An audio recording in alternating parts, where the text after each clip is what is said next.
จากประการพุทธศาสนาในภัยสารขอ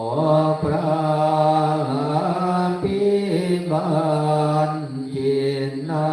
มันนิรันดรมนุษย์เราเอ๋ยเกิดมาทำไมนิพพานมีสุขอยู่ใหญ่มีไปตัณหา